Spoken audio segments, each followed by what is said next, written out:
कहते हैं दुनिया में एक माँ और बेटे का रिश्ता सबसे प्यारा रिश्ता होता है। जब भी बात आती है एक ऐसे रिश्ते की जिसमें न छल हो न कपट हो, सिर्फ और सिर्फ प्यार हो, तो वो निश्चल रिश्ता जो है वो कहलाता है एक माँ और बेटे का रिश्ता।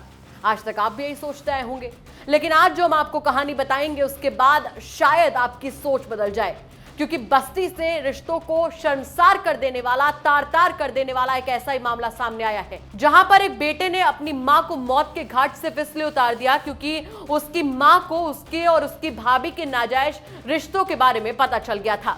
नमस्कार, बहुत स्वागत है आपका यूपी तक में। मैं हूं आपके साथ गौरांशु श्रीवास्तव। आप देख रहे हैं हमारा खास कार्यक्रम the big crime story. The big crime story में आज कहानी आपको बस्ती की सुनाएंगे, जहां पर रिश्तों को तार तार कर देने वाला मामला सामने आया है। एक बेटा अपनी मां को सिर्फ इस वजह से मौत के घाट उतार देता है क्योंकि उस मां को अपने बेटे और उसकी भाभी के नाजायज रिश्तों के बारे में पता चल जाता है। मां मना करती है, कई बार समझाती है, और प्यार में रोड़ा अपनी मां को एक बेटा बेतरती से मौत के घाट उतार देता है। वाकई ये कहानी दिल दहला देने वाली है। 21 अगस्त को उस बेटे ने अपनी मां को मौत के घाट उतारा, जिसका खुलासा बचते बचाते ही सही लेकिन हो गया। हालांकि बेटे ने बचने की कोशिश बहुत की, इल्जाम दूसरे पे मरने की कोशिश बहुत की, लेकिन कानून के शिकंजे से वो बच नहीं पाया और आखिरकार पकड़ा गया। दरअसल वॉल्टरगंज थाना क्षेत्र के कटनौली गांव के रहने वाली राधिका देवी की बीते 31 अगस्त को किसी ने हत्या कर दी। राधिका खेत में निराई करने गई थी। काफी देर तक जब वो वापस घर नहीं आई तो घर वालों ने खोजबीन शुरू की तो पता चला कि किसी ने राधिका की हत्या कर दी है। सूचना मिलते ही क्षेत्र में सनसनी फैल गई।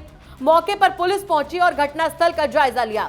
पुलिस से आरोप लगाते हुए राधिका के बेटे अशोक ने तहरीर दी कि मड़वा नगर के रहने वाले अनिल कुमार ने घात लगाकर मेरी मां की हत्या कर दी, जिसके बाद अनिल कुमार के खिलाफ हत्या की धारा में नामजद मुकदमा दर्ज कर लिया गया।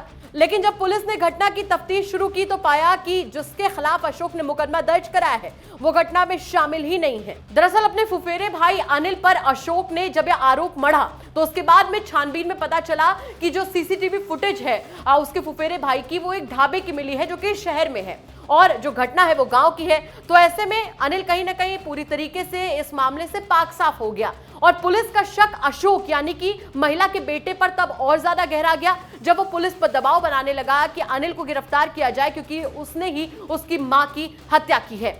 जिसके बाद पुलिस ने कड़ाई से जब पूछताछ की तो पहले तो अशोक, जो कि मृतका का बेटा है, गुमराह करता रहा, लेकिन आखिरकार वो टूट गया और उसने अपना जुर्म कबूल कर लिया। जुर्म कबूल करने के बाद जो कहानी सामने आई वो दिल दहला देने वाली थी।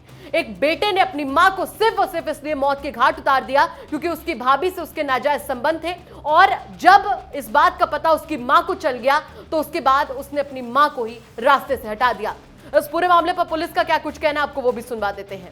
ये थाना वॉल्टरगंज में 31 अगस्त की शाम को ग्राम कटनौली में एक 60 वर्षीय महिला राधिका पति जनार्दन की हत्या हुई थी, जिसके संबंध में उसके बेटे अशोक कुमार के द्वारा ये अपने भाई के खिलाफ, जो उसका फुफेरा भाई है, उसके खिलाफ एक अभियोग 302 का पंजीकृत कराया गया था। उस प्रकरण में जब हमने जानकारी करी तो फुफेरे भाई के घटना में संलिप्तता नहीं पाई गई। ये पाया गया कि जो वादी, जो मृतका का बड़ा बेटा है, उसके द्वारा ही ये हत्या कारित की गई और अपने फुफेरे भाई का नाम इसमें डाल दिया गया।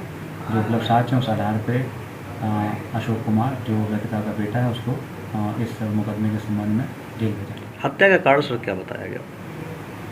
जो वादी मुकदमा था और इसमें अभियुक्त बना है अशोक, उसका अपने भाई की बीवी के साथ में संबंध था, जिसकी पुष्टि उसके CDR कॉल डिटेल की वगैरह से हुई है, और उसी घटना की जानकारी उसकी मां को हो गई थी, इसलिए उसने रोष में आकर ये घटना कारित की। वाकई कलयुग आ चुका है, इस बात में कोई दो राय नहीं है, क्योंकि एक माँ और बेटा, जिस रिश्ते की लोग मिसालें देते हैं कि ऐसा रिश्ता नहीं हो सकता, इस रिश्ते से ज्यादा प्यार किसी रिश्ते में नहीं हो सकता, इस रिश्ते को तार तार करने वाली ये जो घटना सामने आई है, ये ना सिर्फ शर्मसार कर देती है मानवता को, बल्कि ये दिल दहला देती है लोगों का कि कैसे एक बेटा अपनी माँ का कातिल बन गया।